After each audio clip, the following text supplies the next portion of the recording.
John Rahm, betting favorite at the PGA Championship. We know that. But he does not have the largest salary of the tournament, Len. That honor belongs to Scottie Scheffler, 11-4. He's been great. But I need you to chase your fade for me here, that this is just too much to pay for him this weekend.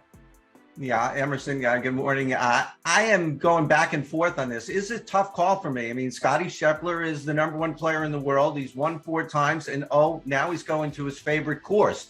But 11-4 is a lot, even if he wins. We traditionally see at these majors that the leaderboard is, the first page of the leaderboard, stocked with guys in the top 10, 12, 16 in the world. Sure, we do see some outliers.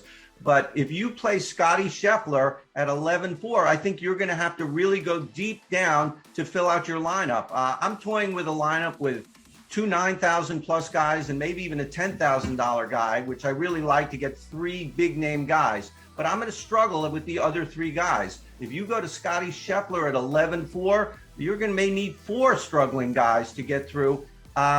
It's going to be hard. It can be done, but you've got to be right with all 4 of those lower price picks. Geoff, how tough would it be to squeeze in Scheffler this week at this price point? Yeah, it's tougher than it was at the Masters. Good points by Len. You know, just your average salary is going to be less. He was only 10-9, I believe, at the Masters. And it's just a different situation, a different dynamic. Who do we have coming in playing well? Like everyone, Thomas, Spieth, even Rahm coming off a win. It's just a different situation than we had coming into Augusta, where a lot of these top players actually had more question marks. But Justin Thomas outperformed Scottie Scheffler last week. Now he's $700 cheaper. Jordan Spieth outperformed both those guys. He's like $2,000 almost cheaper than Scottie Scheffler. So the value in kind of just fading off those top guys over 11,000, it seems to be there. The one thing you know with Scottie Scheffler is you're going to be able to create some just different GPP lineups. Like you're basically paying up for lower ownership. And it sounds crazy that Scottie Scheffler will be lower owned than those guys, but because his salary is jacked up, in GPPs, he's almost like the contrarian play. So that is something that you kind of have to deal with. Do you go contrarian at the top of the board, or do you kind of look for more guys value in the rough? This field is so deep that you can find like 3% owned players, under 7,500 that have real chances at top 20. So my opinion is Scottie Scheffler is a little bit too expensive in this field. Probably better to start off a little bit more balanced approach. But Reid, here with this past handful, like half dozen tournaments, can you justify paying this much for him? I can. And I think these guys, while they make good points, salient points, it's a little bit galaxy brain of, well, yeah, there's a ton of guys. This is a major, right? So you're going to find value everywhere. And that's why in GPP specifically, I don't think it's bad at all. I mean, when you talk about 11-4, you're thinking, okay, he's got a top 5 or win. Well, what has he done? Len just mentioned it. 4 of his last 7 tournaments, he's won.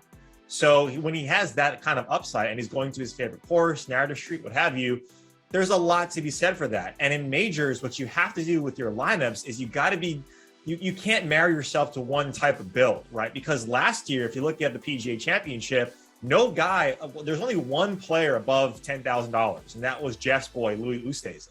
All 6 of these guys, and Louis was the highest owned as well. He was 10.4. All like the other 5 were kind of around $8,000. And then you have, right, I mean, the other 4, and then you have Phil Mickelson at 6,700. But if you look at the previous 2 majors, the Open Championship and the Masters, they were, they're a guy that I think Here's the thing with Scheffler, just quickly to wrap this up. Do we really think he's going to keep winning like at a 50% rate? Okay, but I think you got to be a little bit forward looking. About after Florida swing, that's what we said about after the match play. And what does he do? But I'm wins. of the opinion at some point Scottie Scheffler is going to stop winning every second tournament he enters. But we always talk about, well, let me see it before it happens. Why are we not doing the same thing? You need to be forward looking. You need to be ahead of the crowd, Reid, like Len and I. You just mentioned that most people are going to be fading Scottie Scheffler. So make up your mind, Ulrich. Is it either you're fading Scottie Scheffler or you're not?